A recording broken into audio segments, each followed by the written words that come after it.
হুসাইনের গলার মধ্যে ছুরিটা দইরা দিছে। ওই মুহূর্তে ইমাম হুসাইন বলে, এই গলা দিয়ে ছুরি ঢুকবে না রে, এই গলার মধ্যে আমার নানা জান 1000 বার চুমা দিয়েছে। এরপর ইমাম হুসাইনের কল্লাটা বালুর ভিতরে ঢুকাইয়া দিছে চাপাইয়া। ইমাম হুসাইন কুড়িমুড়ি খাইয়া উইঠা ডাক দিয়া বলে, না না, আমার চেহারাটাকে বালুর ভিতরে ঢুকাইয়া দিস না, আমার চেহারাটা রে আমার নানা রওজা মুবারকের দিকে ফিরাইয়া দে।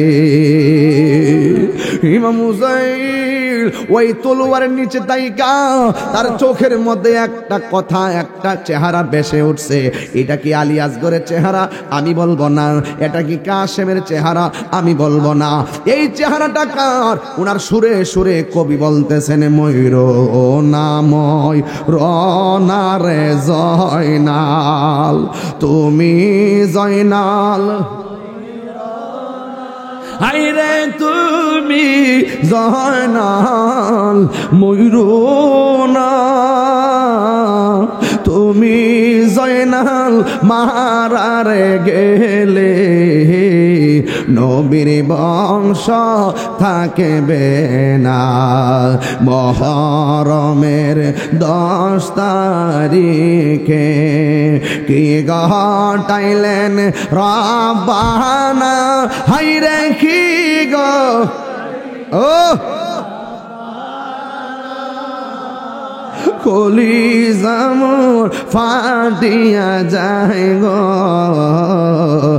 অলিতে তার ঘটনায়। আরে আল্লাহ বলে, অজিবেরাইল বাতাস করো ফাতেমার গায়ে, হাইরে বাতাস করো ফাতেমার গায়ে, বুদর সুখী জল সেরে আগুন, বাতাসে কি ঠান্ডা গয়, জোরে দুলদুল কয়রে খবর, আমার মাইজেনে মোর কান্দে না, হাইরে মাইজেনে মোর কান্দে না, তোমার হোসেন যাই গরনে, কারবালাতে পানি না। এ হুসাইনি প্রেমিকরা কন্যা কণ্ঠ মিলে কন, মহরমের কি ঘটাইলেন রব্বানা, হাইরে কি ঘটাইলেন রব্বানা, কলিজাটিয়া যাই রে বলিতে তার ঘটনা।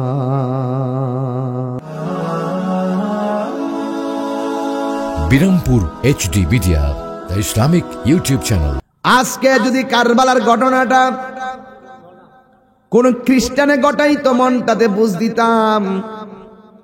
কারবালার ঘটনাটা যদি কিনে হিন্দুরা ঘটাইতো, মনটার মধ্যে বুঝ দিতাম। কারবালার ঘটনাটা ঘটাইছে দাড়িওয়ালা টুপিওয়ালা, দাড়িওয়ালা টুপিওয়ালা ফাগরিওয়ালা, ফুরাতের পানি দিয়া উযু করছে, ফুরাতের প্রান্তরে নামাজ পড়ছে, এরপরও নবীর আওলাদের গলায় ছুরি চালাইছে। ওই এজিদের নাতির ঘরের ফতির ঘরের টতিরা এখনো প্রেমতে আসে না। না সুযোগ পাইলে তোমারও জমা করে নিব। জুতা চুর বিশ্বাস করো, কিন্তু ইমান চুরি বিশ্বাস করো না। জুতা চুর চুরি করতে হলে গোপনে আইব, কেউ যাতে না দেখে। আর ইমান চোর তোমার মতন মিল্লা, তোমার মতন নয়া বয়া থাকবো, মিল্লা মিল্লা সুযোগ পাইলে বরাক বাস দিয়া দিব।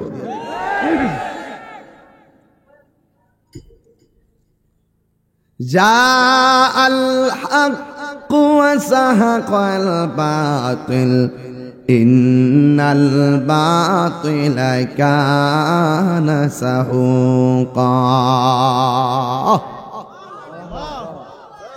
সত্য সমাগত, মিথ্যা দূরীভূত। অনেকে বলে নবীর আওলাদ ইমাম হুসাইন যুদ্ধ করার জন্য কুফায় গিয়েছে। আমি বলবো মিথ্যা কথা।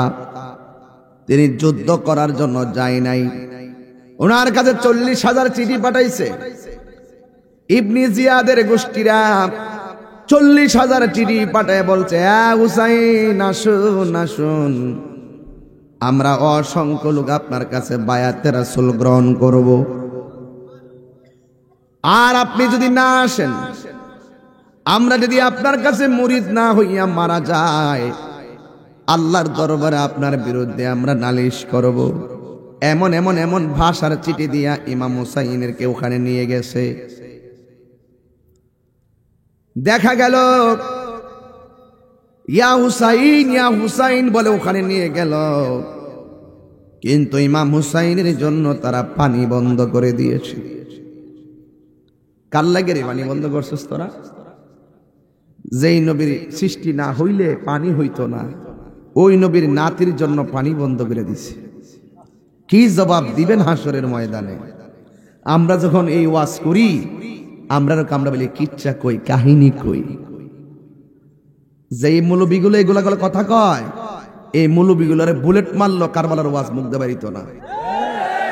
কি রে, এরার তো অধিকাংশ ইয়েজিদের জন্য মায়া কান্না। কথা বলেন ঠিক কিনা?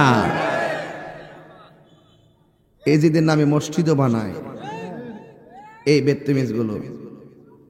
দেখবেন বলবে, আমার মতন বলবে, এজিদের কোনো দোষ নাই, এজিদের কোনো দোষ নাই, এজিদকে কিছু বলা যাবে না, এত মায়া কান্না, এর দোষ নাই। এজিদ আমার নবীর নাতি ইমামে হুসাইন ওই কুফা নগরীতে যাওয়ার জন্য চিঠি পাঠাইছে গভর্নর। ইমাম হুসাইন বললেন, এ মুরব্বীরা, কি মাহবুব, এই মাহফিল যে করছো মুরব্বী লোকে পরামর্শ করছো নি? করছে, এটা সুন্নত। এটা কি? ইমাম হুসাইন রাদিয়াল্লাহু তাআলা আনহু মুরব্বীদেরকে নিয়ে পরামর্শ বসে গেলেন। ডাক দিয়ে বলতেছেন, ইয়া মুরব্বীরা, আমার কাছে কুফা নগরী থেকে চিঠি আসছে, আপনারা কি বলেন? আরে বাপটা যদি মূর্খ হয়, বাপের ব্রেইনের মতন তোমার ব্রেইন হবে না। বাপটা মারা যাওয়ার পরে দেখবা একটা সিদ্ধান্ত নিতে গেলে 100 বার চিন্তা করণ লাগে, এরপরে 100 ভুল হয়। কিন্তু বাপটা জীবিত থাকতে সিদ্ধান্ত নিতে চিন্তা করা লাগে নাই। বাবাই যেই সিদ্ধান্তটা করেছে, এই সিদ্ধান্তটাই বলবৎ এখনো আছে। কথা বলেন ঠিক কিনা? এই জন্য বলা হয়েছে, বাড়ির পাশে গাছ আছে, গাছটা যদি বড় হয়, তোমরা ফল না দিল গাছটারে কাইটো না। যদিও গাছটা ফল না দেয়, তোমার ছায়া দিবে। তোমার বাবা যদি বয়স হয়ে যায়, রুজি করে খাওয়াইতে পারে না, তাই বলে বাবারে ধমক দিও না, কারণ বাপটা যদি রুজি করে খাওয়াইতে না পারে, তোমার জন্য 2টা হাত তুলে বাবা দোয়া করবে। ইমামে হুসাইন শিখাইয়া দিয়া গেলেন, মুরব্বীদেরকে সম্মান করো। আমার নবী বলছে, ওয়ালাম ইউআক্কির কাবীরানা ফালাইসা মিন্না, যে বড়কে সম্মান করে না, সে আমার দলের অন্তর্ভুক্ত না। এই জন্য ইমাম হুসাইন মুরব্বীদেরকে বললেন, মুরব্বীরা দেখেন দেখেন চিঠি পাঠাইছে, আপনারা যা বলবেন তাই হবে। মুরব্বীরা বলল, হুসাইন, এদের হাতের লেখা বড় সুন্দর, তলোয়ারের ব্যবহার বেশি ভালো না, এরা মুনাফিক।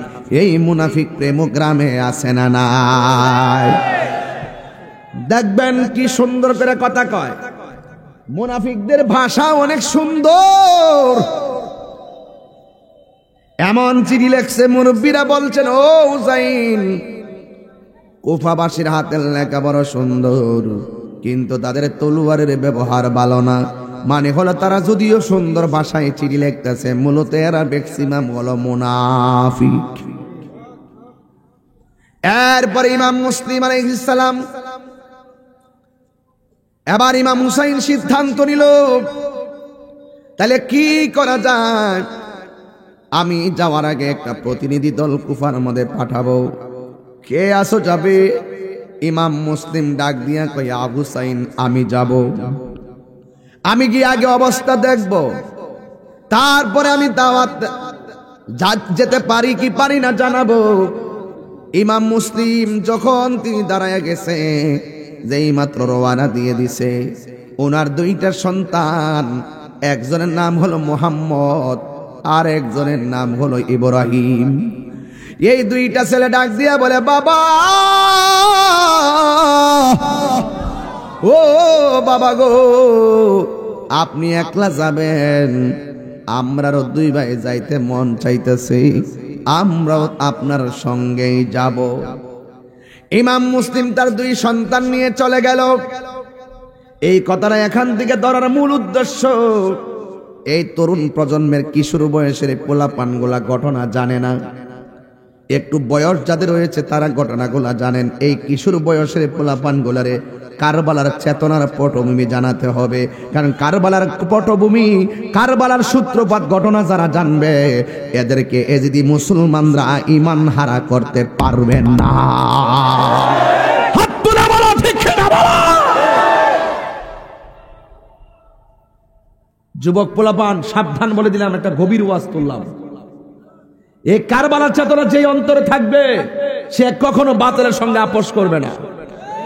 সে হয়তো নামাজ পড়ুক, রোজা রাখুক, হজ করুক, যাকাত দাও, যাই করুক না কেন, কপালে দাগ ফলাই দাও, তাকে টুকা দিবেন। তুমি বান্দাতন মানোনি, সে যদি বলে না। তুমি আহলে বাইত মানোনি, সে যদি বলে না। তুমি কি মানো? তুমি কারবালার তোমার ইমাম হুসাইন, ইমাম হাসান, মাওলা আলী, মা ফাতেমা, আহলে বাইতকে তুমি মানো, সে যদি বলে যে না, কারবালা কি বুঝি না, তাইলে আপনি তাকে বলবেন আমি তোকে চিনি না। এগুলো হলো ইমানের মাপকাঠির জায়গা। এই জায়গাগুলো ইমানের মাপকাঠির জায়গা। কথা বলেন ঠিক না বেঠিক? আহলে বাইতের মহব্বত ইমানের অবিচ্ছেদ্য অংশ। আহলে বাইতের বিরুদ্ধবাদীরা কখনো জান্নাতের গ্রাণ পাবে। এবার দুইজন দাঁড়ায় গেছে, একজন হলো ইমাম মুসলিম, আর দুইটা ছেলে মোহাম্মদ আর ইব্রাহিম। এই ছেলে তুমি দাঁড়াও, ওঠো। একজনের নাম কি? ইমাম মুসলিম। আরেকজনের নাম মোহাম্মদ, আরেকজনের নাম ইব্রাহিম। মোহাম্মদ ইব্রাহিম হলো ইমাম মুসলিমের ছেলে, বুঝছো? ইমাম হুসাইন যখন বলছে ওই দেশে যাবে, হ্যাঁ, তখন তারা দুইজন বলছে আগে আমরা গিয়ে দেখে আসি তাদের অবস্থাটা কি। না না না না না, এদেরকে ক্লাসের মতো বুঝাইতেছি, নাইলে এই প্রজন্মটা এই বয়স থেকে যদি কারবালার দীক্ষাটা পায়, আলা দেখবেন খুদা কি কসম, ওয়াহাবিরা, বেঈমানেরা, লামাযহাবিরা কখনো ঈমান হারা করতে পারবে না। এই দুই হাত তুলে বলো ঠিক কি না বলো। নারে তাকবীর, নারে রিসালাত, ইয়া রাসূলুল্লাহ, নারে গাউসিয়া, এদিয়া দরবার শরীফ, এদিয়া দরবার শরীফ, আল্লামা পীর মুফতি গিয়াসউদ্দিন আত-তাহরি বাবাজান কিবলা। একজনের নাম হলো মোহাম্মদ, আরেকটা ছেলের নাম ইব্রাহিম। চেহারা বড় সুন্দর, ফুটফুটে দুইটা নূরের টুকরা লইয়া ইমাম মুসলিম রওনা দিলেন ওই কুফা নগরীতে যাবেন। দেখেন কি অবস্থা, দেখেন। যাওয়ার সাথে সাথে ইবনে জিয়াদের গোষ্ঠীরা সালাম কালাম দিয়া মসজিদ বইরা গেছে। হাজার হাজার লোক প্রথম ওয়াজ শুনাই তারা মুরিদ হয়ে গেছে। ইমাম মুসলিম কয় এদের চাহিদা হলো হুসাইন, আর আমি হইলাম হুসাইনের প্রতিনিধি। আমার কাছে যদি এইভাবে মুরিদ হয়ে যা, হুসাইন আইলে তো সবই মুরিদ হয়ে যাবো গা। একটা কাগজ লইছে, লয়া সিডি একখান পাঠাই দিছে, হুসাইন এই দেশের পরিস্থিতি খুব বালা, আপনি তাড়াতাড়ি আসুন। চিঠি পাইয়া তো ইমাম হুসাইন খুব খুশি। আর ওই দিক দিয়া আরেক জায়গার গভর্নর সেই ইবনে জিয়াদ ডাক দিয়ে কিরে, তার কাছে যদি এত লোক মুরিদ হইয়া যায় তাহলে আমার অবস্থা কি হইব?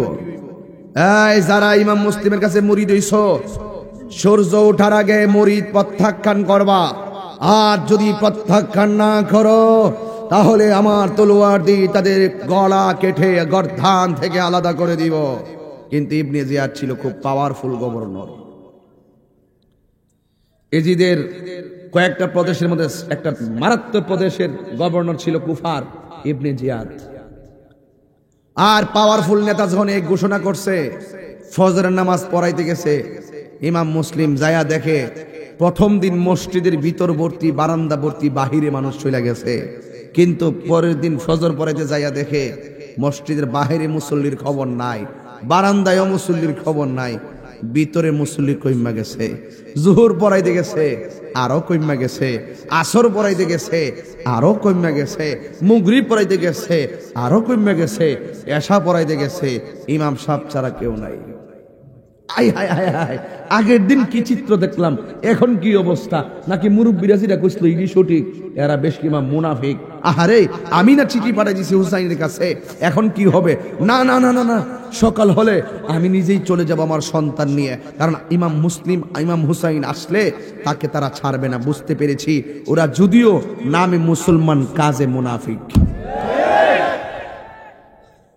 ঠিক কিনা? এবার রাতের বেলা সিদ্ধান্ত নিল, আর ওই দিক দিয়ে ইবনে জিয়াদে ঘোষণা করলো ইমাম মুসলিম যেন কোনোভাবে পলায়ন করতে না পারে। এই দেশের কন্ডিশন হুসাইন জানলে আর আসবে না, তাকে যেইভাবে হোক বন্দি করে ফেলতে হবে। দুইজন ঘাতক লাগাইয়া দেওয়া হলো। এই দুইজন ঘাতক ইমাম মুসলিমের ঘরের দরজায় রাতের গভীর রজনীতে দুইটা তলোয়ার নিয়ে দাঁড়াইয়া রইছে।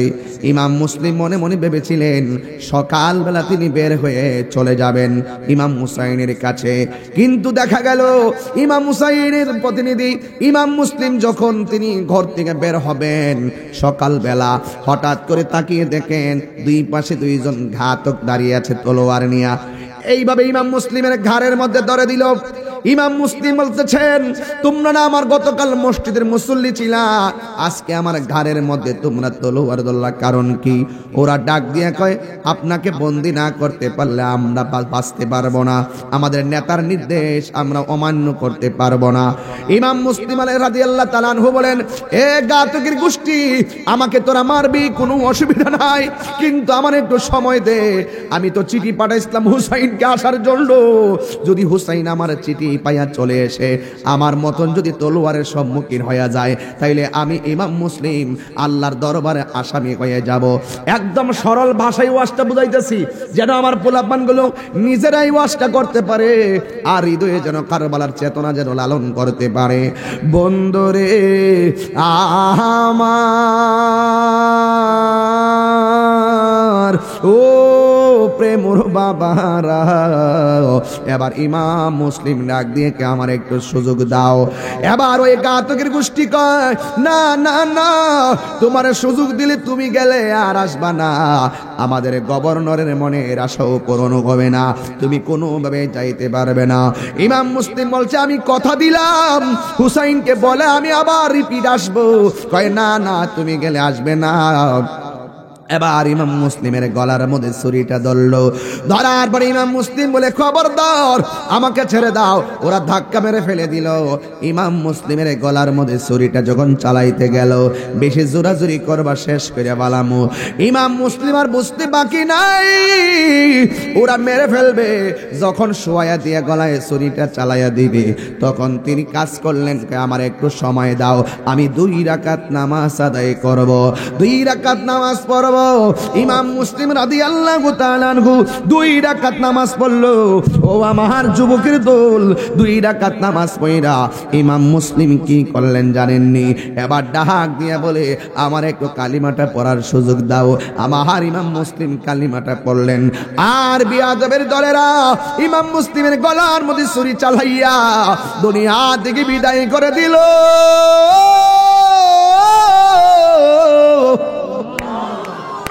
হাই রে আমার প্রেমবাসী, ইমাম মুসলিম অন্য কিছু চাই নাই, 2 রাকাত নামাজটা কেন পড়তে চাইলো? 2 রাকাত নামাজ পড়া ইমাম মুসলিম বুঝায়া গেছে, তোদের নামাজ আমার নামাজ এক না। আরো জোরে কোন ঠিক কিনা? আজকে যে মুসলমানদের মধ্যে তো বাঘ দেখতেছেন, বাঘ কেন? এই বাঘটাই তো এই কারবালার বাঘ। ওই দিকে ইজিদের দিকে যার দরদ বেশি, এরাই হুসাইন প্রেমিক থেকে একটু দূরে থাকে। কথা বলেন ঠিক কিনা? এবার 2 রাকাত নামাজ পড়া বুঝাইলো, এদের নামাজ আর আমার নামাজ এক নামাজ না। এই জন্য তিনি নবীর মুহাম্মদে নামাজ পড়ে দুনিয়া থেকে বিদায় হয়ে গেল। ওই দিকে দিয়া হুসাইন পাপন জন্নিয়া সব রেডি, আর এই দিকে দিয়া ইমাম মুসলিমের সঙ্গে ছিল কয় ছেলে? কথা কয় না? আর জোরে কন্যা রে বাবা, নাম কি? মুহাম্মদ আর ইব্রাহিম, দুইটা ছেলে। ওই যে সকালবেলা ঘুম থেকে ওইটা কয়, ও বাড়িওয়ালা, বাবা তো সকালবেলা প্রতি নামাজের পরে আইসা আমরার খবর নিত, আমার আব্বা দি আজকে নামাজের টাইম হয়ে সূর্য উঠে গেছে, আমার আব্বা দি আসে না। বাড়িওয়ালা ডাক দিয়া গো, মুহাম্মদ আসবে না রে, আসবে না, তোমার বাবারে ওরা মাইরা ফেলাইছে। এবার ইমাম মুসলিমের দুই পোলা কয়, বাবারে মারছে দুঃখ করি না, কিন্তু হুসাইন আসলেও তো তাদেরকে মাইরা ফেলাইব, আমাদেরকে মদিনায় যাওয়ার রাস্তাটা দেখাইয়া দেন, যেন আমরা মদিনায় যাইতে পারি। জোরে জোরে কি আল্লাহু আকবার বলা যাবে না? আম গাছ আম ধরে জাম গাছে, কতক্ষণ আম গাছে আম ধরে জাম গাছে, যেমন বাপ তেমন পোলা। ডাক দিয়া বলে, বাবা গেছে দুঃখ করি না, ওরা তো বাবার মতন আমরারও মাইরা ফালাইতে পারে, আর আমরারে মাইরা ফালাইলে হুসাইনে চলে আসলে ইমাম হুসাইনও বিপদে পড়ে যাবে, আমাদেরকে মদিনার রাস্তাটা দেখাইয়া দেন গো।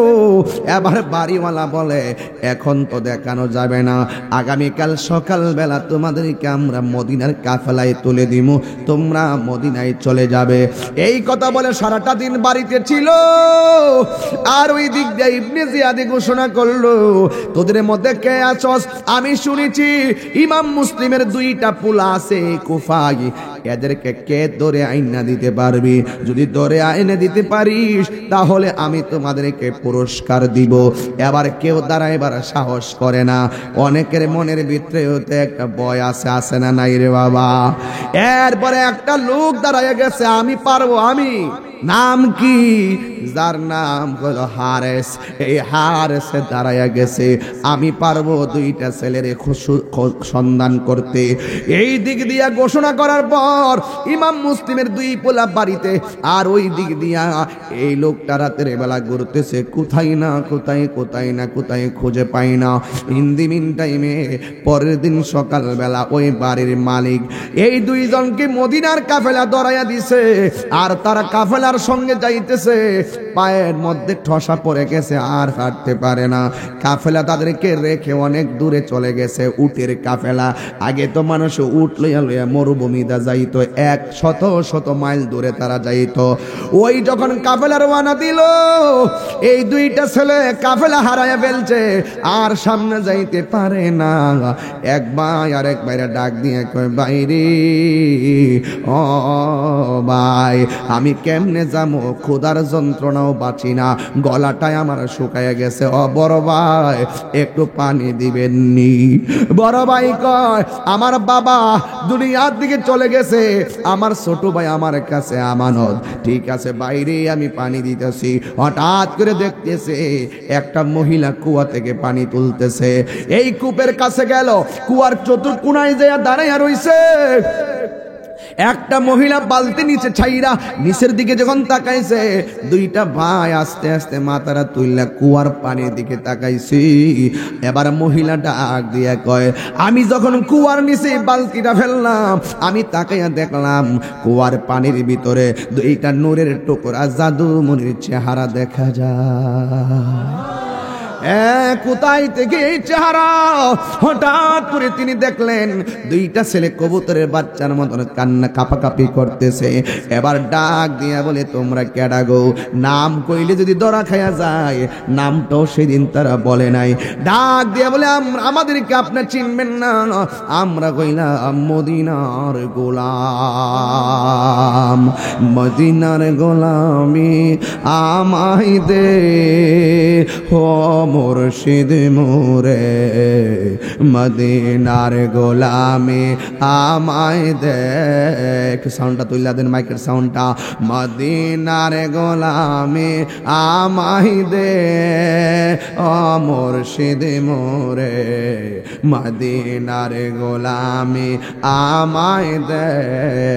টাকা চাই না, পয়সা চাই না, হীরা মানিক মুক্তা চাই না গো, বলেন না, টাকা চাই না, পয়সা চাই না, হীরা মানিক মুক্তা চাই না, ভাঙ্গা কপাল ভাঙ্গা কপাল ভাঙ্গা কপাল জোড়া লাগাই দে ও মুর্শিদ মোরে, মদিনার গোলামি আমায় দে, মদিনার গোলামি আমায় দে ও মুর্শিদ মোরে, মদিনার গোলামি, মদিনার গোলামি আমায় দে হে ও মুর্শিদ মোরে, মদিনার গোলামি আমায় দে। তোমরা কে গো, তোমরা কে? আমরা মদিনার গোলাম, আমরা মদিনায় যাব, রাস্তাটা বাতায়া দেন, একটু পানি দেন, গলাটা ভিজাই। এবার দুইজন পানি পান করে ক্লান্তি হইয়া কুয়ার পাশে বসে গেছে। এবার ওই মহিলাটা ডাক দিয়া কয়ে, বালকের দলেরা, তোমরা এখন মদিনায় যাইতে পারবা না, রাস্তা বইলা যাইবা। তখন তো আর এক রোড ছিল না, আঁকা বাঁকা পাহাড়ি এলাকা ছিল, চেনা বড় কঠিন ছিল, কোনো লোকেশন ছিল না, টাওয়ার ছিল না, কোনো গাছগাছালি ছিল না, সাইনবোর্ড ছিল না, চাইলেই এত দূরে যাওয়া যেত না। ইন দি মিন টাইমে অনেক দূর, ও যুবক, ইন দি মিন টাইমে ওই মহিলাটা ডাক দিয়ে গো, বাবুর দলেরা, মদিনার মেহমানেরা, আমি একটা কথা বলি, তোমরা শুনবানি। কই কি? কই আমার কথা হলো, আমি একটা বাড়িতে কাজ করি, তুমি বাড়ির মধ্যে থাকবা, ওই বাড়ির মধ্যে থাকলে সকালবেলা আমি কাফেলা দরাইয়া দিব। এবার ওই মহিলাটা এই দুইজনকে বাড়িতে নিয়ে গেছে। ওই বাড়িতে যাওয়ার পরে তারে সুন্দর করে হাত পা ধোয়াইয়া খাওয়াইয়া ঘরের কোনার মধ্যে শোয়াইয়া দিল। যেই মাত্র শোয়াইয়া দিল, দুইজনের পায়ের তলার মধ্যে ঠসা ভরপুর। রাতের বেলা ঘুম আসে না, যেই কোনো ব্যথা রাতের বেলা একটু বেড়ে যায়। এই দুইটা ভাই, একটা বাইরে আরেকটা ভাই, কবুতরের জোড়ার মতন দইরা কাঁপতে কাঁপতে কাঁপতে কাঁপতে ঘুমাইয়া গেল।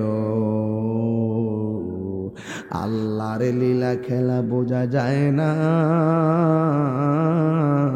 যে হারস বলছিল আমি দইরাই না দিমু, সারা রাত গুইরা গাইরা হারসে বাড়িতে আইছে, দেখতেছে ওই দুইটা সন্তান তার ঘরের ভিতরে শুয়ে রইছে।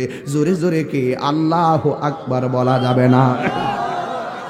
দুইটা ভাই ঘুমায়া রইছে, আর এই দিক দিয়ে হারেস বলতেছে, স্ত্রীকে ডাক দিয়া কই, শুনো, আজকে দারুণ একটা অফার পেয়েছি, এই অফারটা যদি বাস্তবায়ন করতে পারি তাইলে আমাদের আর খেটে খাওয়া লাগবে না, বান্দিগিরি করা লাগবে না, কাজ করে খাওয়া লাগবে না। স্ত্রী ডাক দিয়ে কি, আপনি কি পেয়েছেন? কই এই আরবে দুইটা সন্তান আছে, বা মুসলিমের দুইটা পোলা, এই দুইটা পোলারে যদি জিন্দা মরা দইরা নিতে পারি তাইলে আমাদের রাজা গভর্নর অনেক পুরস্কার দিবে। আমার তাড়াতাড়ি রাতের খাবার দাও। রাতের খাবার খাইলো, রাতের বেলা শুইয়া গেল। স্ত্রীকে ডাক দিয়া কয়, আমার সকাল সকাল তুইল্লা দিও। স্ত্রী ডাক দিয়া কয়, ঠিক আছে আমি তুইল্লা দিমু। তাড়াতাড়ি ঘুম পাড়াইবার লাগেছে, তাড়াতাড়ি ঘুম পাড়াইবার লাগে চেষ্টা করতেছে। একটা কথা মনে রাখবেন, লোভ আসলে ঘুম হয় না। আরো জোরে কোন ঠিক কিনা? লোভে পাপ, পাপে মৃত্যু। লোভ, হিংসা, অহংকার, এই দুইটা মানুষের জীবনকে শেষ করে দেয়। যেমন করে ছোট্ট পোকাগুলো কাঠ খায়া শেষ করে দেয়, ঠিক কেমন ভাবে লোভ, হিংসা আর অহংকার তোমার নেক আমলগুলাকে ধ্বংস করে দেয়। ইন দি মিন টাইমে স্বামী ডাক দেয়া কয়, আমার সকালবেলা তুইল্লা দিও। কিন্তু স্ত্রীকে, ঠিক আছে আপনি ঘুমাইয়া যান, অনেক রাত্র হয়ে গেছে, আপনি ঘুমাইয়া যান। এবার তার চোখের মধ্যে ঘুম আসে না, অনেক রাত্র হয়েছে, তার চোখের মধ্যে ঘুম আসে না। আর এই দিক দিয়ে দুইটা ছেলে একটা কাপড়ের কোনার মধ্যে কবুতরের বাচ্চার মতন হু হু করে কানতে কানতে মনের অজান্তে ঘুমাইয়া গেছে। ঘুমের ঘরে সন্তান একটা স্বপ্ন দেখতেছে, তার বাবা গলা কাটা হইয়া এইভাবে দুইটা হাত তুললা দাঁড়ায় রয়েছে। আয় বাবা, আই বাবা, গলা কাটার চেহারা যদি আপনার বাবারা দেখেন, অনেক সময় ভয়ঙ্কর স্বপ্ন দেখলে আমরা চিৎকার পাইরা ঘুম থেকে উঠি। ছোট বাচ্চাটা বাবার গলা কাটা দেখা আর ঘুমের ঘরে থাকতে পারে নাই, বাবা গো কইয়া চিৎকার মাইরা উঠেছে। ইন দি মিন টাইমে আওয়াজ হইছে, ওই হারেস ঘরের মধ্যে স্ত্রীকে ডাক দিয়ে কয়ে, কি ব্যাপার, আমার ঘরের মধ্যে আওয়াজ আসলো কেমনে, কোথায় থেকে আওয়াজ আসলো? স্ত্রীটাকে না, মনে হয় বাহিরের কেউ কান্নাকাটি করতেছে। সুরের মন, কথা কন, চোরের মন পুলিশ পুলিশ আইতাছে, দৌড়া লাইতাছে এই দিক দিয়ে ওই দিক দিয়া, কিন্তু হারেছে লাভ মাইরা শোয়া থেকে দাঁড়াইলো। দাঁড়াইয়া তখন তিনি বাহিরে যাইয়া দেখেন শেষ রজনীতে কোনো মানুষ নাই, কোনো বাচ্চা কাচ্চার আওয়াজ নাই। ঘরের মধ্যে আইসা কয়, আমি তো বাহিরে আওয়াজ পাইতাছি না, মনে হয় যেন আওয়াজটা ঘরের মধ্যে হইছে। আর এই দিক দিয়ে বড় ভাই ছোট ভাই মুখটার মধ্যে এমন ভাবে চাপ দিয়ে ধরে রাখছে, আর ছোট ভাইটা একেবারে কবুতরের গলা কাটা মর বাচ্চার মতন কান কাঁপতেছে। ইন দি মিন টাইমে ওই হার সে তাকায়া দেখতেছে ঘরের কোনার মধ্যে দুইটা ছেলে, একটা হার একটারে জড়াইয়া দইরা কাঁপতেছে, দুইটার মাথার মধ্যে এইভাবে টান দিয়া ধরল। হাই রে, দুইটারে এমন ভাবে ধরলো, ছোট ভাইটা বড় ভাইরে ডাক দিয়া কে, ভাই এমন ভাবে তো আমার মা বাবা কোনোদিন আমাদের চুলে ধরে টান দেয় না, এটা কেডা গো, আমরা চুলের মধ্যে এমন ভাবে টান দিল। এই দুইটারে খেসরাইয়া এই দুইজনরে বাহিরে আনলো। এই যে ঘরের ভিতরে আমি যারা খুঁজতেছি তারাই তো এই জায়গার মধ্যে আমার ঘরের মধ্যে আশ্রয় নিছে। মহিলাদের মন তো অনেক নরম। স্ত্রীটা স্বামীর পায়ের মধ্যে লাফ দিয়া দইরা বলে, স্বামী আমি প্রয়োজনে সারা জীবন বান্দিগিরি কাটবো, এই টাকা আমার সংসারে লাগবো না, আমার সামনে মদিনার ফুলের গায়ে টাচ করতে আমি দিব না। মদিনা মদিনা আশেক মুমিনের ঠিকানা, ওরে দিদার চেয়ে কাঁদো তোমরা, দিদার চেয়ে কাঁদো তোমরা, হও না নবীর দেওয়ানা।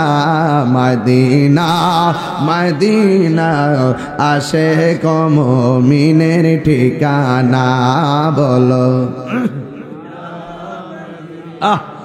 আশেক মুমিনের ঠিকানা। এ আমার যুবক, ও আমার প্রেমুর বন্ধুরা,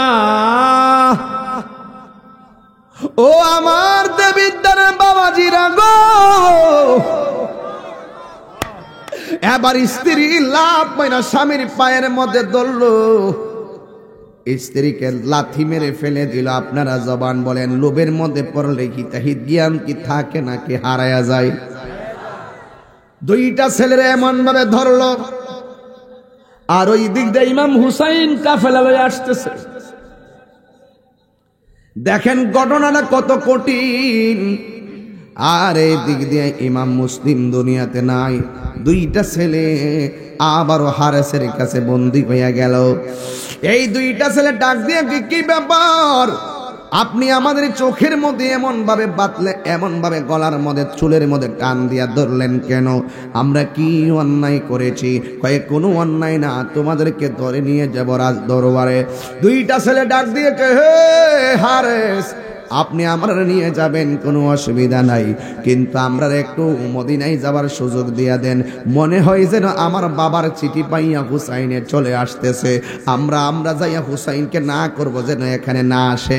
আমরা কথা দিলাম, আমরা দুই ভাই স্ব ইচ্ছায় আইসা আপনাদের তলোয়ারের নিচে আমাদের গর্দানটা বিছাইয়া দিমু, আমাদেরকে একটু সময় দেন, আমরা হুসাইনের কাছে চলে যাই। কিন্তু লোভে পড়লে মানুষ কোনো বাধা মানে না। দেখবেন রাস্তায় ডাকাত ধরলে আপনি যতই ভালো কথা কন না কেন, হঠাৎ করে আপনার গায়ের মধ্যে দাও দিয়া কোদাল দিয়া কূপ মারে। কেউ কোনোভাবে লোভে পড়লে হিতাহিত জ্ঞান থাকে না। এই জন্য ওই দুইটা ছেলে ডাক দিয়া কই ছেড়ে দেন। এবার দুইজনের ধাক্কা মাইরা ফালাইয়া কয় বেশি বাড়াবাড়ি করবি তোকে কিন্তু জবাই করে ফালামু। এবার ইমাম মুসলিমের দুই পোলা, একজনের নাম হলো ইমাম মুহাম্মদ আর একজনের নাম হলো ইমাম ইব্রাহিম, বাবার মতো ডাক দিয়া কে ও আল্লাহর বান্দা, তুমি বুঝতে পেরেছি আমাকে মদিনায় যাওয়ার জন্য দিবে না, মনে হয় তুমি আমরা আমার বাবার মতো মাইরাই ফালাইবা, কিন্তু আমরা রে 2 রাকাত নামাজ পড়ার সুযোগ দাও। এবার এই দুইটা ছেলে বাপের মতন 2 রাকাত নামাজ ঠিকই পড়ছে। পয়রা ডাক দিয়ে কয় তোমরা তো আমাদের কোনো কথাই মানলা না, এখন একটু সময় দাও না, আমরা হুসাইনের কাছে যাই। ওই দিক দিয়ে ইমাম হুসাইন অর্ধেক রাস্তা চলে এসেছে। ইমাম মুসলিমের একটা কন্যা ছিল হুসাইনের কাফেলায়।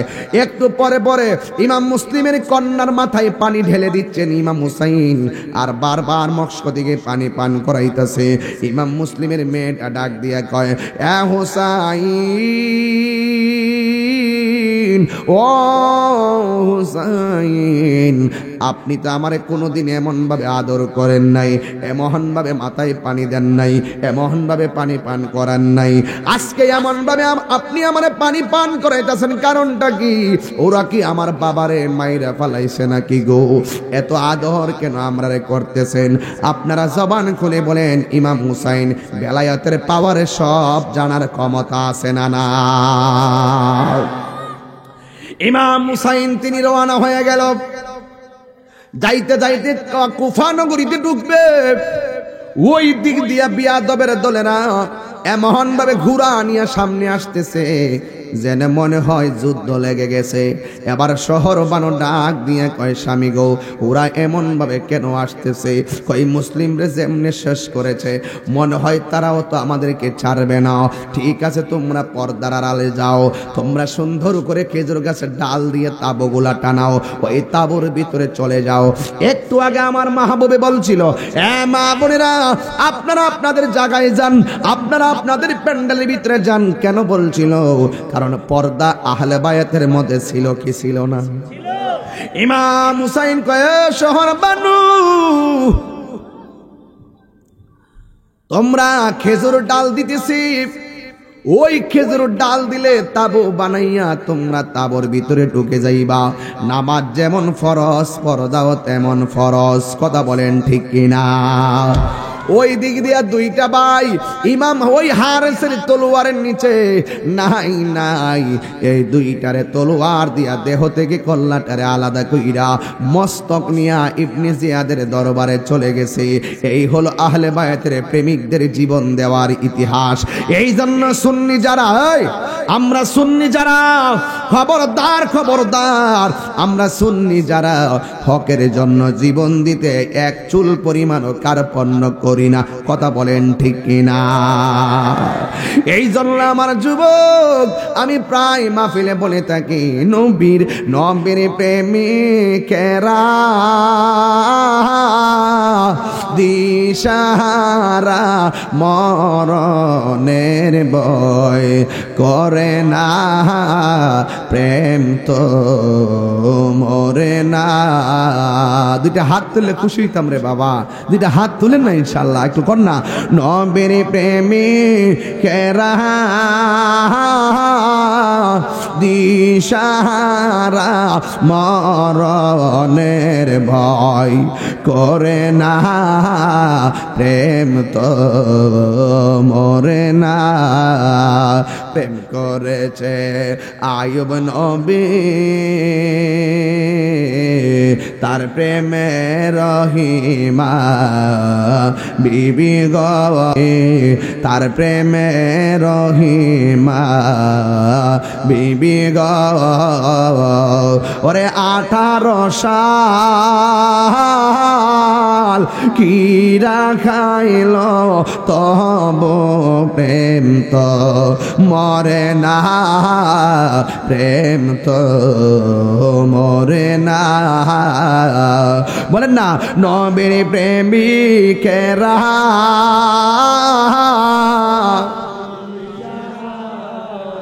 মরণের ভয় করে না, প্রেম তো মরে না।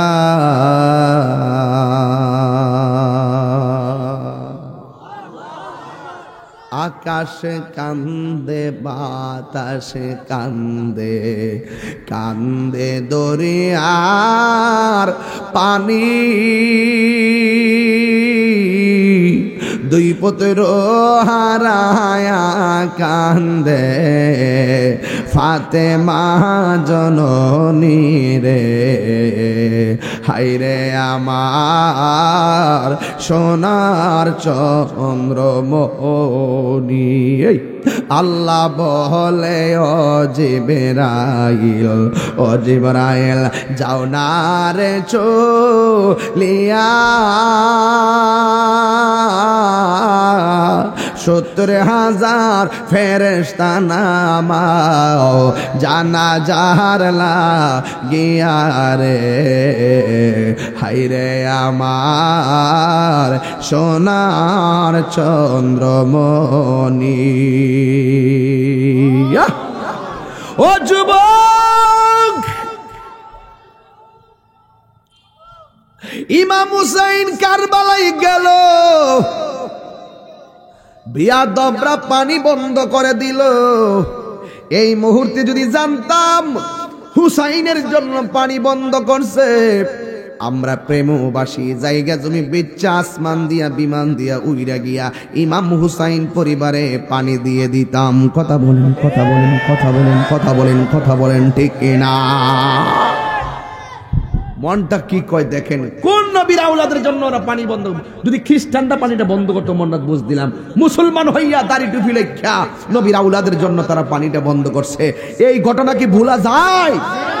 এই মুসলমান, এই ঘটনা কি ভোলা যায়?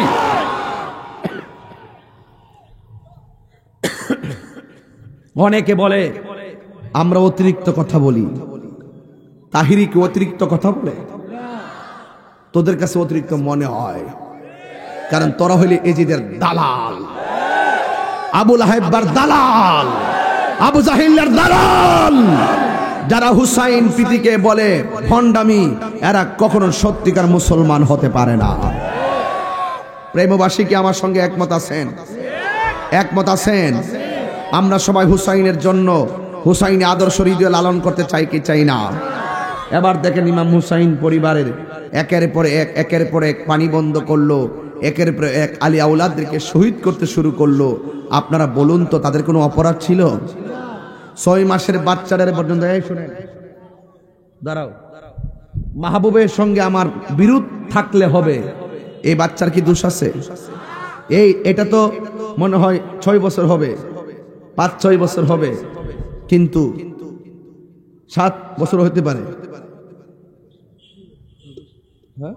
6 বছর, হ্যাঁ 6-7 এমনই, এমনই তো। আমার জিফুত হওয়ার পর বয়সটা বুঝে আর কি, বাচ্চার কত বছর হইতে পারে একটা আইডিয়া করতে পারি আর কি। 6 মাসের বাচ্চা, 6 বছর না, 6 মাসের বাচ্চা এইভাবে লয়ে গেছে, এইভাবে যাই বলছে ফুরাতবাসীরা আমার এই বাচ্চাটা লেগে একটু পানি দাও। ওরা উপর থেকে খবরদার পানি দিবি না, তীর মেরা দে। একটা তীর মারছে, বাচ্চাটার কলিজা ছিদ্র হয়ে গেছে।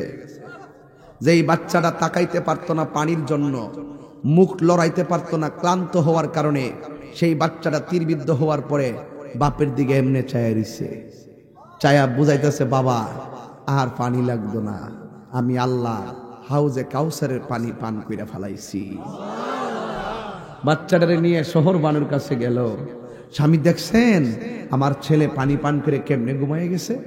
ইমাম হুসাইন বলেন, শহর বানু এমন পানি পান করছে জীবনে তোমার কাছে আর পানি চাইব না। এমন পানি পান করে ঘুমাইছে জীবনে কোনোদিন এই ঘুম থেকে উঠে তোমাকে মা বলবে না। নাই নাই, শিশু আসগর নাই, এরপরে একের পরে আলী আকবর নাই, আলী আসগর নাই, একের পরে এক সব চলে যাচ্ছে, সব চলে যাচ্ছে, সব চলে যাচ্ছে।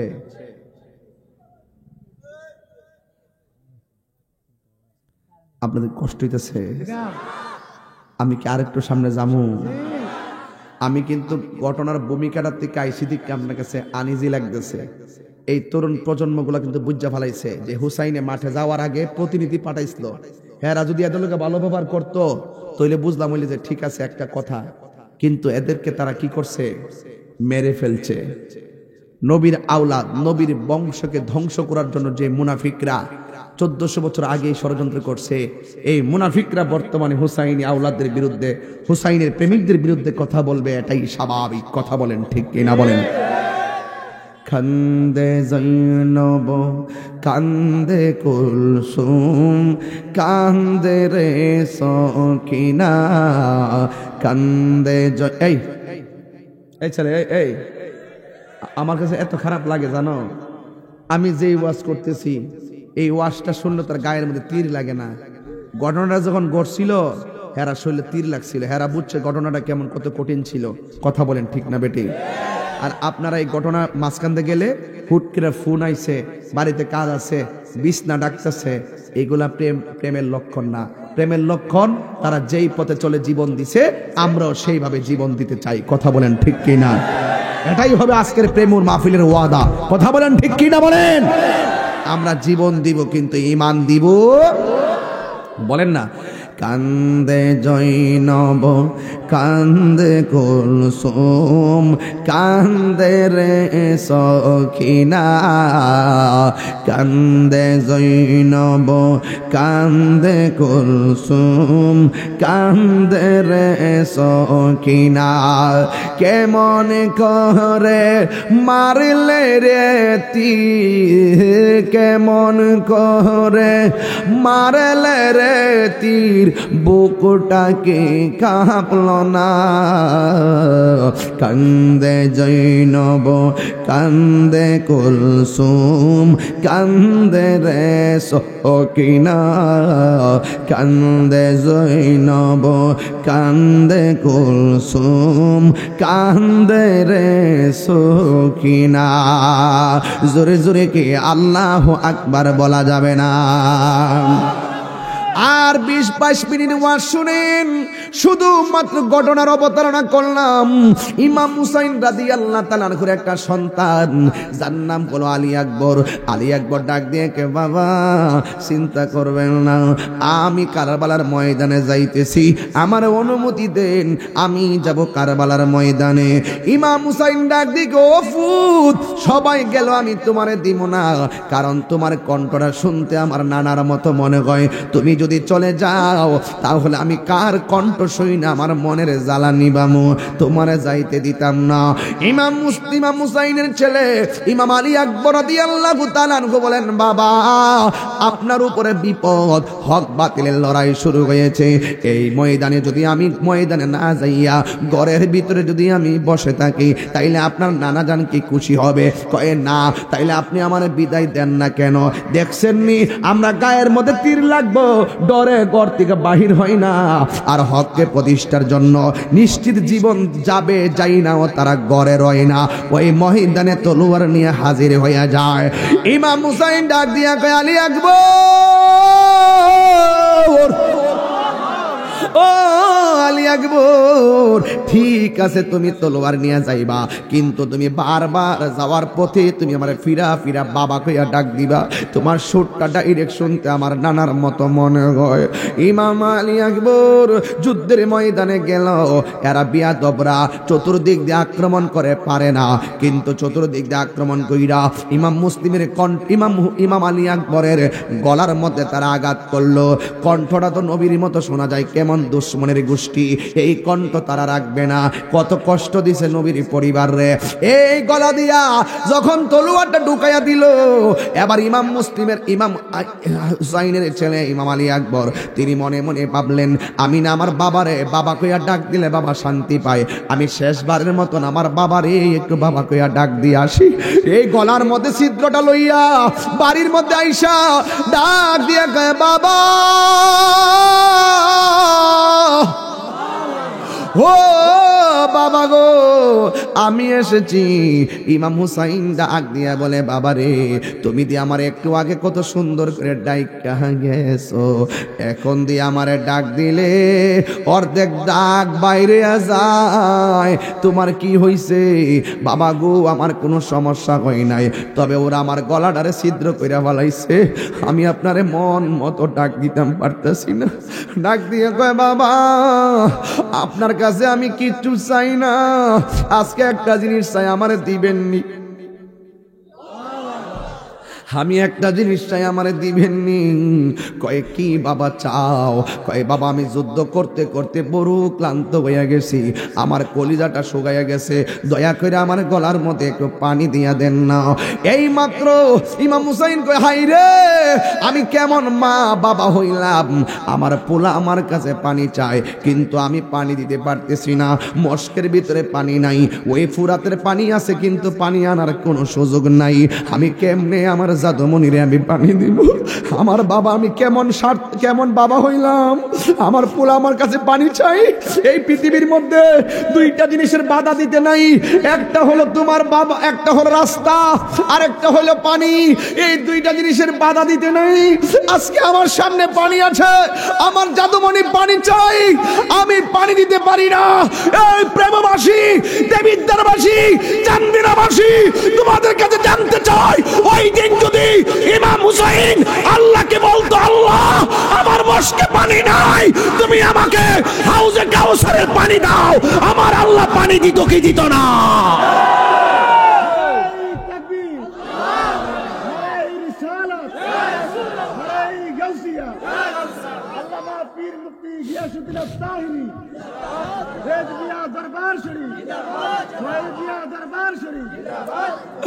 আমার যুবক ভাইরা গলাটা ছিদ্র, রক্ত পড়তেছে, আরে পানি পান করব, গলা দিয়া তো পানি বাইরিয়া যাইব কিন্তু পানি নাই।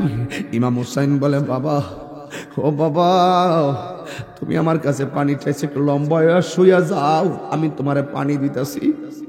ছেলে মনে করছে মস্কের পানি দিব, ছেলে মনে করছে ফুরাতের পানি ঢাইলা দিব, আশার বাসা বুকে লইয়া এমন ভাবে হা কইরা তাকায়া রইছে। এবার ইমাম আলী আকবর বলে আমি যখন আমার বাবার কাছে পানি চাইলাম, আমার বাবা আমার মুখের মধ্যে আমার বাবার জিহ্বাটা ঢুকাইয়া দিয়া আমার ডাক দিয়া কই ফু ও ফুতরে মস্কের মধ্যে পানি নাই, শুকায় গেছে, ফুরাতে পানি আছে, আনার কোনো সুযোগ নাই, নে আমার জিহ্বা থেকে যতটুকু মনে চায় টাইনা টাইনা একটু পানি খাইয়া নে। ইমাম আলী আকবর ডাক দিয়া বলে বাবা আপনার জিহ্বা দিয়ে আমার চাইতে আরো বেশি শুকায়া রইছে, আমার বাবা আছে দীক্ষা না আমি বাবার কাছে পানি চাইছি, আপনার বাবা নাই দীক্ষা বুঝি আপনি পানি চান না, আপনি দিয়ে আমার চাইতে আরো বেশি শুকায়া রইছেন। ও বাবা আমার আর পানি পান করা লাগবো না, আমি কি আমার আল্লাহর শাহাদতের নজরানা আমার জন্য অপেক্ষা করতেছে। এইভাবে আলী আকবর দৌড়াইয়া যুদ্ধের ময়দানে গেল। আলী আকবর দুনিয়াতে নাই, ওই দিক দিয়ে একটা লোক ইন্দি মিনটামি একের পর এক চলে গেল, একের পর এক চলে গেল। এই মুহূর্তে একটা লোক আসছে, আইসা তার মায়ের কাছে দৌড়াইয়া যায় কয় আম্মা ইমাম হুসাইনের পালা এখন জিহাদের ময়দানে, তার পরিবার পরিজন সবগুলারে শেষ করিয়া ফেলাইছে। ওই মুহূর্তে আলী আকবর শেষ, আলী আসগর শেষ, জয়নাল আবেদিন বন্দী। এবার ডাক দিয়া বলে বা তুমি যে হুসাইনের জন্য পাগল, এই হুসাইনে জিহাদের ময়দানে যাবে, ও মা হুসাইনে জিহাদের ময়দানে যাবে, মনে হয় তারা মেরে ফেলবে। এই মুহূর্তে তিনি শুধুমাত্র একা, তিনি একটা জায়গায় বসে আছে, বৈশাখে ঘুমাইয়া গেছিল, আমি দেখলাম সে ঘুমাইয়া গেছে, ঘুমের ঘরে স্বপ্নে নাকি দেখছে নবী আয়েশা পিয়ালা লইয়া দাঁড়াইয়া রইছে। আসলে কেন দাঁড়াইছে? হুসাইনের গলার তাজা রক্ত নেওয়ার জন্য নবী দাঁড়াইছে। জোরে কন্যা আল্লাহু আকবার। ডাক দিয়ে কই মা হুসাইন যুদ্ধের ময়দানে যাবে। মা ডাক দিয়ে বলে, বাবারে আমি তোর কি লাগি? কই আপনি আমার মা লাগেন। কই তুই আমার কি লাগস? কই আমি আপনার পুত লাগি। তোর বিয়া করাইছি কোন দিন? কই মা পরশুদিন বিয়া করাইছেন। তাইলে আমি মা তোর অর্ডার দেই, নবীর আওলাদ বিপদে সব শহীদ হইয়া যাইতেছে। এখন হুসাইনের যুদ্ধের ময়দানে যাবে। ওই যুদ্ধের ময়দানে যাওয়ার আগে তোর হাতের মধ্যে তলোয়ারটা লইয়া তুই যুদ্ধের ময়দানে যাবি। ওই হুসাইনে যাওয়ার আগে তুই যুদ্ধের ময়দানে যাইয়া হুসাইনের পক্ষে যুদ্ধ করবি। আমি মা তোর একটা কথা বইলা দে, যুদ্ধের ময়দান থেকে একটা কদম তুই পিছনে দিবি না। একটা কদম যদি তুই পিছনে দেস, তাইলে আমি মা তোর দুধের দাবি ছাড়বো না হাসরের ময়দানে। এমন ভাবে কসম দিয়া সন্তানটারে তলোয়ার দিয়া মা দুঃখিনী পাঠাইয়া দিল। এই নতুন বধূ স্ত্রী ডাক দিয়ে কয়, স্বামী ও স্বামী গো, আপনি কোথায় যান? আমি হুসাইনের পক্ষে যুদ্ধ করতে যাই। স্ত্রী রাগ দিয়ে আমার বড় শখ হুসাইনের দেখমু, আমি দুইটা কথা বলবো, সুযোগ দিবেননি।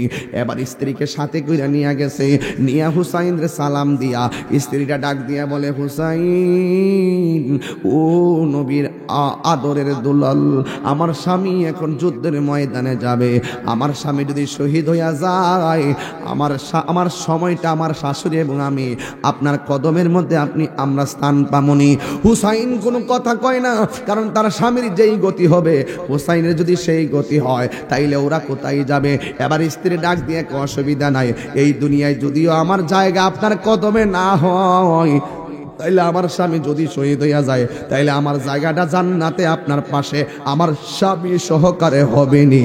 এই কথা বইলা স্বামীর বিদায় দিছে। এ আমার যুবক, ইমাম হুসাইনের পক্ষে যুদ্ধ করার জন্য হযরতে ওহাব কালবি চলে গেল যুদ্ধের ময়দানে। এবার যাইয়া এমন ভাবে যুদ্ধ শুরু করলেন, কিন্তু তাকে কোনোভাবেই পরাজিত করতে পারে না।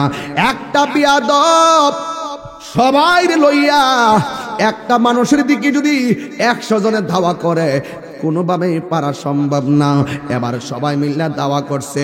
ইমাম হযরতে ওয়াহাব কালবি তখন যুদ্ধের ময়দান থেকে একটা কদম পিছনে দিতে চেষ্টা করছিল ডরে, কিন্তু হঠাৎ করে মায়ের কসমের কথা মনে হয়ে গেছে। মা না আমারে কইছে একটা কদম পিছনে দিতে পারবি না, যদি মৃত্যুর ডরে, শত্রুর ডরে একটা কদম পিছনে দেস, তাইলে আমি মা তোর দুধের দাবি ছাড়বো না। এখন আমি পিছনে যাব কেমনে? কারণ মায়ের কসমটা বড় মারাত্মক ছিল। মায়ের এক দাঁড় দুধের দাম কাটিয়া গায়ের চাম, এক দাঁড় দুধের দাম, এক দাঁড় দুধের দাম কাটিয়া গায়ের চাম, পাপস বানাইল ঋণ সুদ হবে না, এ মন্ধ রদি ভবে আর হবে না আমার মা গো। বলেন না, এ মন্ধ রদি ভবে কেউ হবে না আমার মা গো। মায়ের একদার দুধের দাম কাটিয়া গায়ের চাম, একদার দুধের দাম, একদার দুধের দাম কাটিয়া গায়ের চাম, পাপস বানাইল ঋণ সুদ হবে না, এ মন্ধ রদি ভবে আর হবে না আমার মা গো। মার কসম বড় মারাত্মক রে বাবা।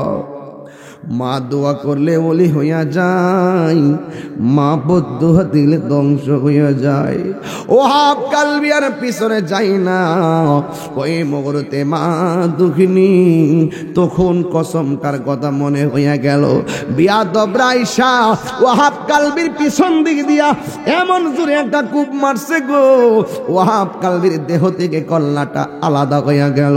নাই নাই, ওহাব কালবি দুনিয়াতে নাই।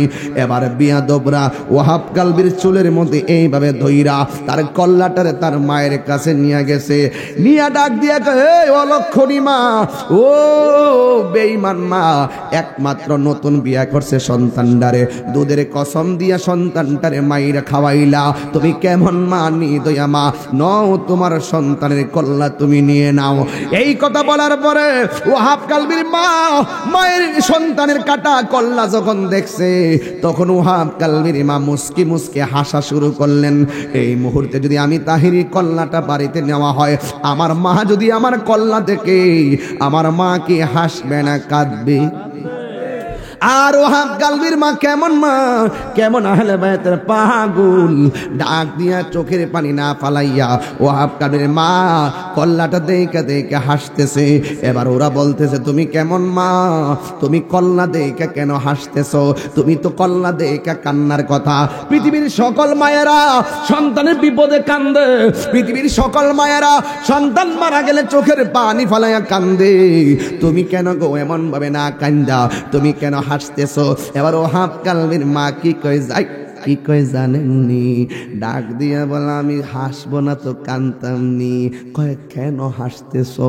কয় আমি এই জন্য হাসতেছি, একটু আগে আমি ছিলাম ওয়াহাব কালবির মা, এখন আমার আল্লাহ আমারে হাসরের ময়দানে শহীদের মা কইয়া ডাক দিব।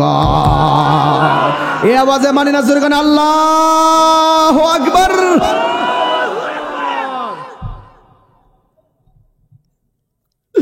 ডাক দিয়া কয়, একটু আগে আমি ছিলাম ওয়াহাব কালবির আম্মা, আল্লাহ আমারে হাসরের ময়দানে এখন আমারে শহীদের মা কইয়া ডাক দিব। এরপরে বিয়াদবরা কোনোভাবে না পাইরা কল্লাটারে তার মায়ের কাছে দিয়া গেল, ডাক দিয়া কয়, ওয়াহাব কালবির মা, এখন তোমার সন্তানটারে কবর দিয়া স্মৃতিশোধ বানাইয়া রাখো, অন্তত পক্ষে মনের জ্বালা নিবাইতে পারবা। কল্লাটা যেই মাত্র হাতে নিছে এইভাবে ঢিল মাইরা কল্লাটারে ফালাইয়া দিছে। কই এই কল্লা আমি নিমু কিল্লেগা? কই তুমি কবর বানাইয়া রাখো, স্মৃতিশোধ বানাইয়া রাখো, তাইলে তোমার সন্তানের কবর দেখা তুমি কিছু জ্বালা নিবাইতে পারবা। মা কল্লাটারে ঢিল মাইরা ফালাইলো। ওরা ডাক দিয়া কয়, কি ব্যাপার, তুমি তোমার সন্তানের কল্লাটা নির্দয়ার মতো কেমনে তুমি ঢিল মাইরা ফালাইয়া দিলাও? এবার ওয়াহাব কালবির মা ডাক দিয়া কয়, আমি কল্লা ফালাইতাম না কিল্লেগা, আমি তো আমার পোলাডারে আল্লাহর রাস্তায় দান কইরা দিলাম, দান করা জিনিস ফেরত নেওয়া যায় যে না। আরে এইগুলা কেমন পাগল রে, কেমন আশেক, দেখ দেখ শিক্ষা যাও। গোটা কারবালাটা ইমানি চেতনার নাম। এই জন্য ইমাম হুসাইন শেষ বেলায় জৈনবরে ডাক দিয়ে কয়, এ জৈনব, আমার সখিনারে দিককে রাখো, আমার জৈনাল রে পাইলে সান্ত্বনা দিও, কিন্তু আমার সালামটা নবী রোজাই মদিনায় পৌঁছে দিও। আমার কেউ নাই রে এই ভব সংসারে, থাকলে কি আর কান্দি আমি কারবালার ময়দানে, আমার কেউ নাই রে, আমার কেউ নাই রে এই ভব সংসারে, থাকলে কি আর কান্দি আমি কারবালার ময়দানে, আমার কেউ নাই রে। হে জয়নাব, আমার সকিনারে দেখে রাইগো, আমার জয়নাল রে পাইলে আদর কইরো, আর মদিনায় গেলে আমার নবীরে সালামটা দিয়ে দিও। এই কথা বইলা ওই তলোয়ারটা হাতে লইয়া জামাটা গায়ে লাগাইয়া গোড়া লইয়া রওনা দিছে। বিয়াদবরা এমন ভাবে যুদ্ধ করলো, ইমাম হুসাইন রে গোড়া থেকে মাটিতে ফালাইয়া দিল, আর গোড়ার গায়ের মধ্যে তীর দিয়া কেটে ফালাইলো। ইন দি মিন টাইমে ওই গোড়াটা খেসরাইয়া খেসরাইয়া বাড়িতে গেছে। সখিনা ডাক দিয়া কয়, ফুফি আম্মা গো, আমার আব্বা দিক, আমার আব্বার ছাড়া তো কোনোদিন ঘোড়া আসে না, আজকে দিক ঘোড়াটা একলা একটা আইলো, আমার আব্বার ঘোড়া এলো। আমার আব্বা কই, ভাই বড় দন রক্তের বাঁধন। জৈনবে ভাইয়ের ঘোড়া দেখে একটা দৌড় মারছে কারবালার ময়দানে। অনেকগুলা লাশ কারবালার জমিনে ধুলাই মিশে আছে, কাহারও চেহারা চিনা যায় না, কিন্তু ওই বডির মধ্যে ওই হুসাইনের জামাটা দেখা, হুসাইন রে দেখা ওই জৈনবে দেখে ফালাইলো, দেখে চিন্না ফালাইলো। ইমাম হুসাইন ওই যুদ্ধের ময়দানে পড়ে আছে। একটু পিছনে যাওয়া লাগবে বোঝার জন্য। একটু পিছনে হলো ইমাম হুসাইন রে যখন গট গোড়া থেকে ফালাইয়া বুকের উপরে বৈশা গেছে, ডাক দিয়া বলে, ও আমার বুকের মধ্যে বইস না। আমার বুকটা হাজারো বার আমার নানার সিনা মুবারকের সঙ্গে লেগেছে। জ্বালা জোড়ায় না,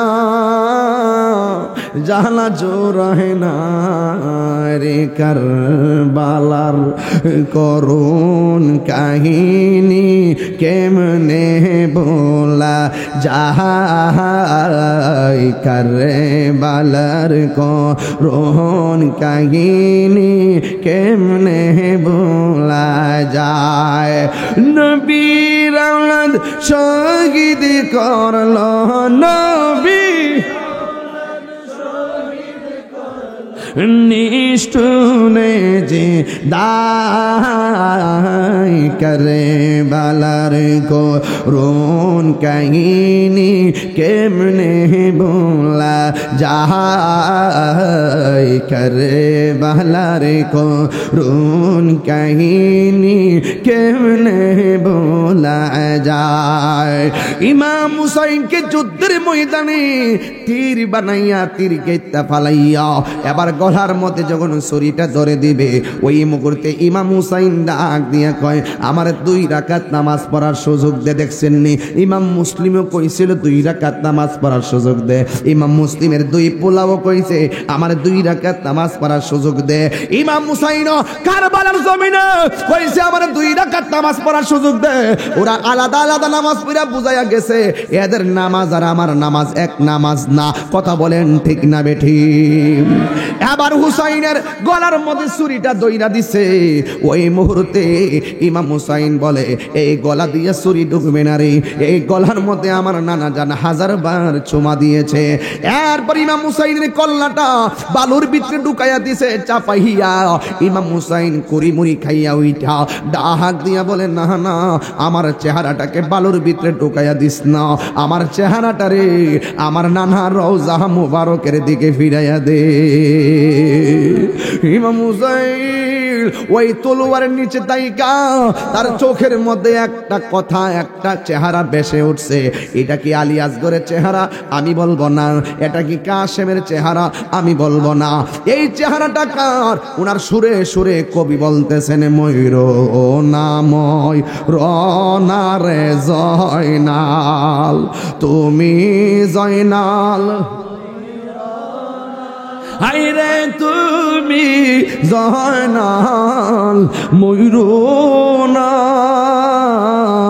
তুমি জয়নাল মারারে গেলে নবীর বংশ থাকবে না।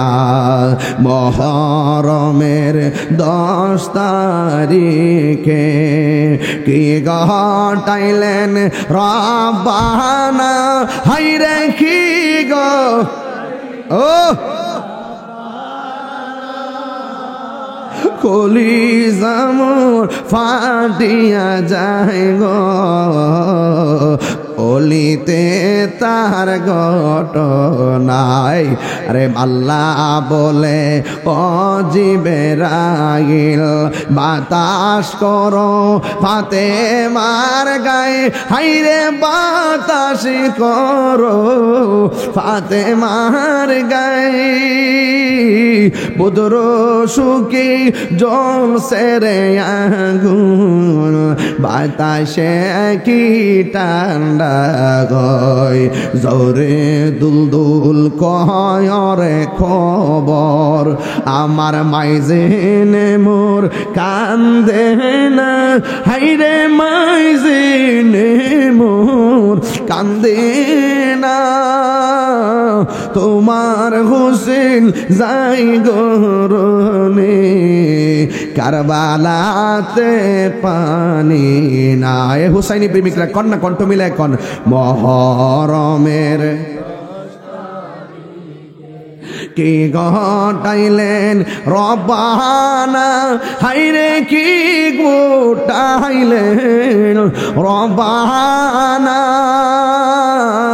কলিজা টিয়া যায় রে বলিতে তার ঘটনা।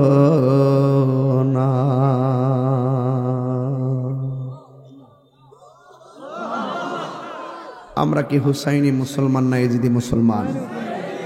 ইমাম হুসাইন কি পদের জন্য ক্ষমতার জন্য জীবন দিছে নাকি হকের জন্য? আরো জোরে কিসের জন্য? হকের জন্য জীবন দিছে। আমরাও জীবন দিতে চাই কি চাই না? প্রয়োজনের রক্ত দিব, জীবন দিব, কিন্তু হুসাইন প্রেম হৃদয়ে লালন করবই করব। কথা বলেন ঠিক কিনা? জীবন দিব কিন্তু ঈমান দিব, বাতিলের সাথে কখনো আপোষ করব। কারবালার ময়দান থেকে শিক্ষা হলো দুইটা, অন্যায়ের কাছে মাথা নত করব। আরেকটা শিক্ষা হলো তিনি কারবালার ময়দানে অসংখ্য তীরের আঘাত নিয়েও তিনি নামাজ পড়েছিলেন। এই নামাজকে কায়েম করতে হবে।